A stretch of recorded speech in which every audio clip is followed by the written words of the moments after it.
Ustadz, bagaimana sikap kita terkait pembubaran kajian oleh sebagian oknum? Jazakallah khairan. Jadi kenapa sampai kemudian ada fenomena penolakan-penolakan seperti yang Bapak Ibu saksikan dalam berita? Ada satu kaidah yang disebutkan dalam Al-Quran. Allah berfirman, wa id lam yahtadu fasayaquluna hadza ifkun qadim. Ketika mereka tidak mendapatkan petunjuk, maka mereka berkomentar bahwa Quran ini adalah kedustaan masa silam. Mereka menuduh Nabi SAW berdusta dan menolak Nabi SAW. Allah sebutkan alasannya adalah karena mereka nggak punya ilmu. Maka ini jadi kaidah an-nasu a'da'u ma jahilu.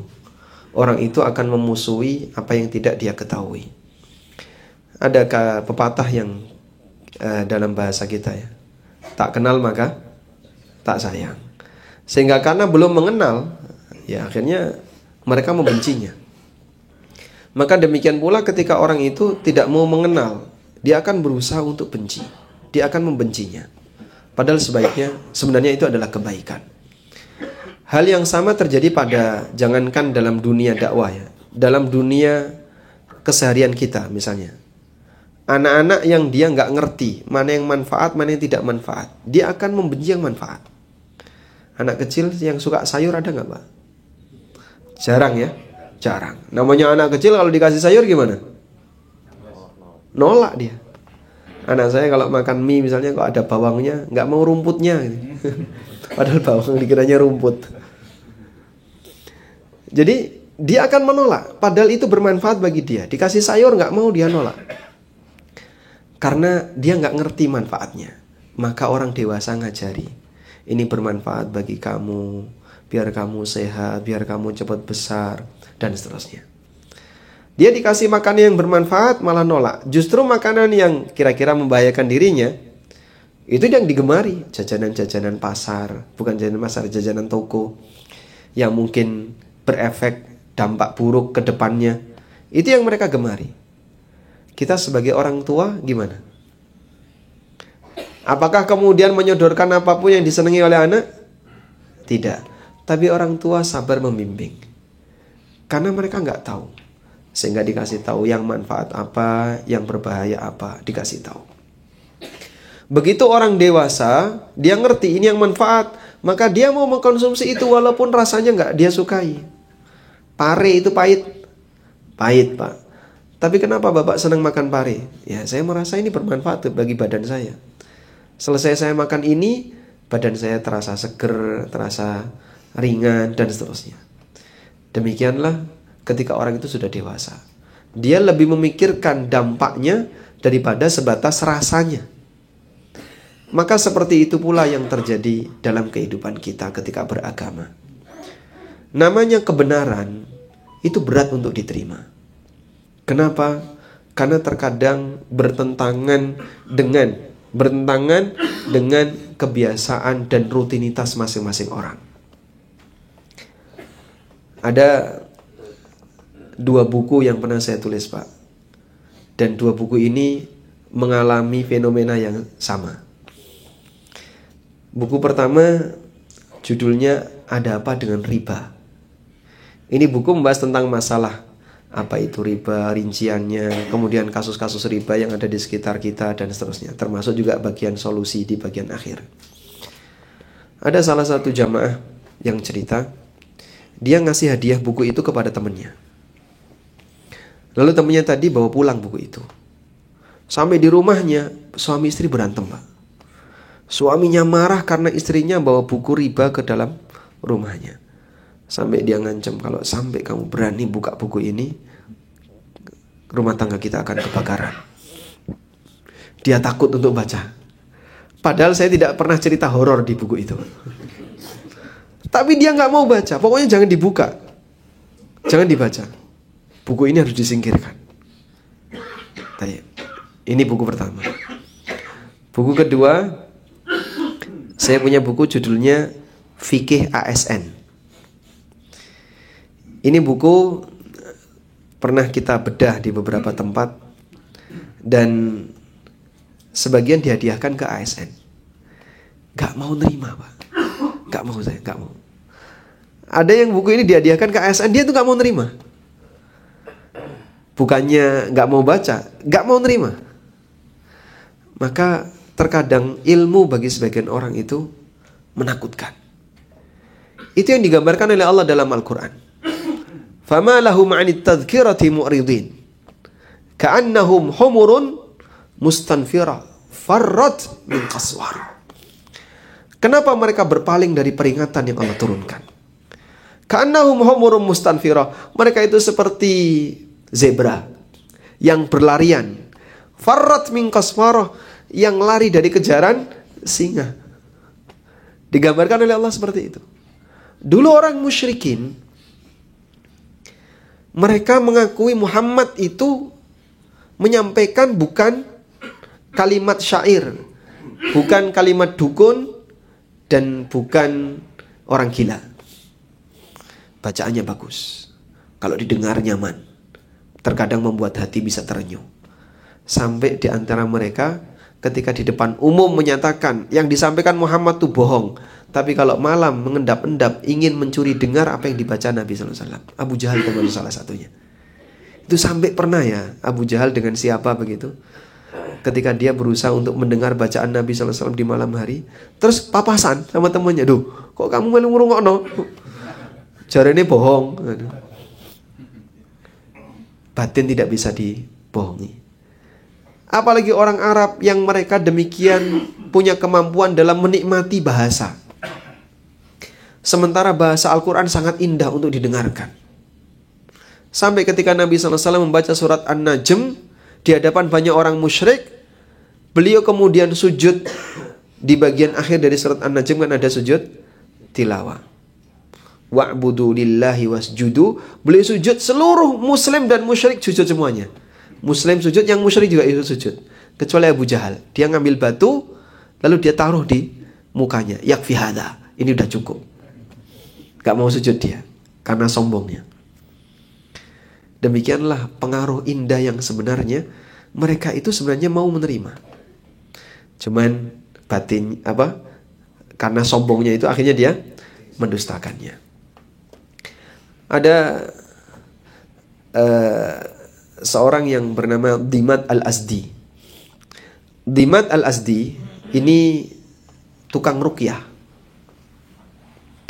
Saat Dimad Al-Azdi ini masuk ke kota Mekah, dia dikasih peringatan sama penduduk Mekah. Wahai Dimad, kami perkenalkan ya kepada kamu, itu ada orang namanya Muhammad. Dia itu orang gila. Jangan kau dekati dia. Jangan kau dekati dia, dia gila. Nah, setelah dikasih peringatan seperti itu, terus Dimad mikir, lah ngapain saya takut sama orang gila? Oh, saya ahli ruqyah. Kalau memang Muhammad itu benar gila, tak obati. Datanglah Dimad. Lalu kemudian Dimad menyampaikan, Muhammad, kaummu mengatakan bahwasanya kamu ini gila, dan dia sudah memperingatkan kepada aku untuk menghindarimu. Saya adalah tukang ruqyah. Kalau memang betul kamu gila, aku akan meruqyahmu. Masya Allah, meruqyah Nabi. Akhirnya Dimad membacakan jambi-jambi ruqyahnya. Selesai Dimad Al-Azdi ini membacakan jambi ruqyahnya, Rasulullah SAW kemudian meminta, sudah Dimad, sekarang kita gantian. Baik. Kemudian Nabi SAW menyampaikan sebuah kalimat yang membuat Dimad terpukau ketika itu. Innal hamdalillah nahmaduhu wa nasta'inuhu wa nastaghfiruh wa na'udzu billahi min syururi anfusina wa min sayyiati a'malina, sampai akhir dari muqaddimah khutbah. Selesai Dimad mendengarkan itu, dia bilang, ulangi lagi. Diulangi sama Nabi SAW. Lalu kata dia, belum pernah aku mendengar ucapan yang lebih indah daripada ini. Masuk Islam. Padahal awalnya mau meruqyah Nabi SAW. Sehingga ketika sudah kenal mau nerima Pak sebenarnya. Tapi mereka pasang barier ya. Mereka pasang tabir dulu, mereka pasang lapisan dulu biar ini jauh. Maka kebencian itulah yang membuat mereka jadi gak mau nerima. Kalau kemudian kebencian ini dibuang dulu, cobalah tak dengerin dulu, kayak apa sih materinya, kenapa saya harus benci. Kalau dia mikir kayak gitu, insya Allah nanti dia mau menerima. Oleh karena itu, berangkat dari yang pertama adalah kebencian sehingga dia menolak. Maka jamaah, kebenaran ketika semakin didekati, semakin membuat jatuh cinta. Kebatilan semakin didekati, semakin menimbulkan kebencian. Karena itu, pada waktu Nabi Yusuf alaihissalam berada di penjara, raja kan bermimpi ya. Lalu mimpinya ini dikonsultasikan ke siapa? Ke para pemuka kerajaan. Apa jawaban mereka? Qalu adghatsu ahlam wa ma kunna bi ta'wilil ahlami bi'alimin. Wahai raja, itu hanya mimpi kalut dan kami tidak punya pengetahuan tentang mimpi itu. Sehingga ketika mereka tidak punya jawaban untuk memberikan takwil mimpi raja, padahal itu bukan mimpi kalut, itu isyarat besar.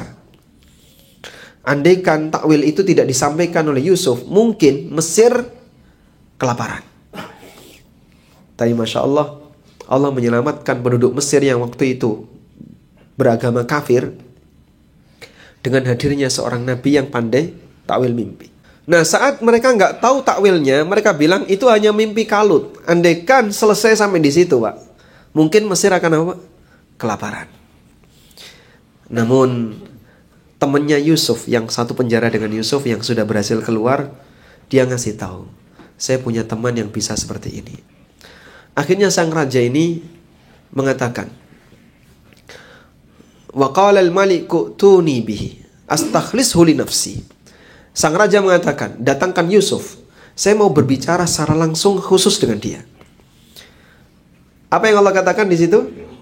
Falamma kallamahu qala innakal yawma ladaina makinun amin. Begitu Yusuf berbicara langsung dengan raja, maka sang raja langsung jatuh cinta. Dan dia mengatakan, innakal yawma ladaina makinun amin. Mulai hari ini kau punya posisi yang dekat dengan aku. Padahal sebelumnya beliau berada di mana? Penjara.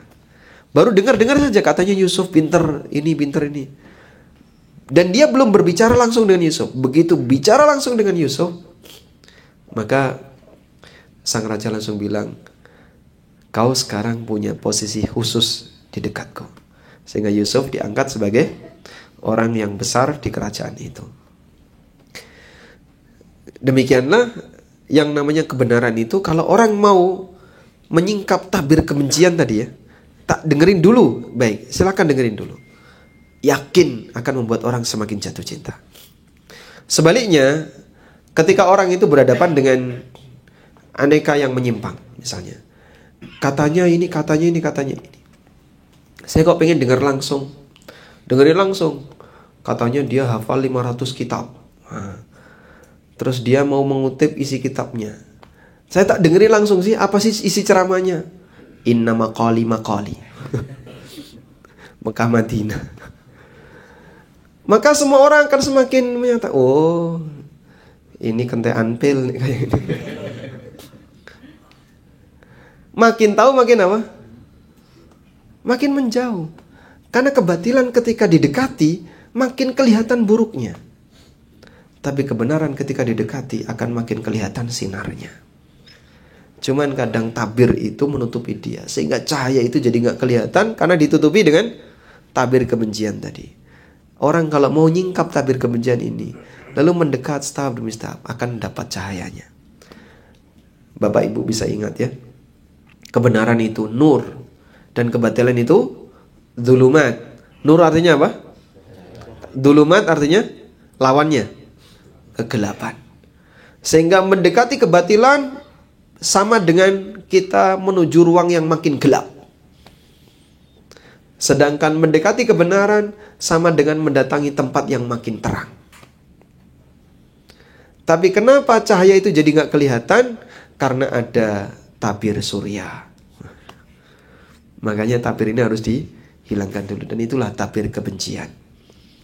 Allah Subhanahu wa ta'ala mengatakan, innahum la yukadzibunak walakinnadh-dhalimina biayatina yajhadun.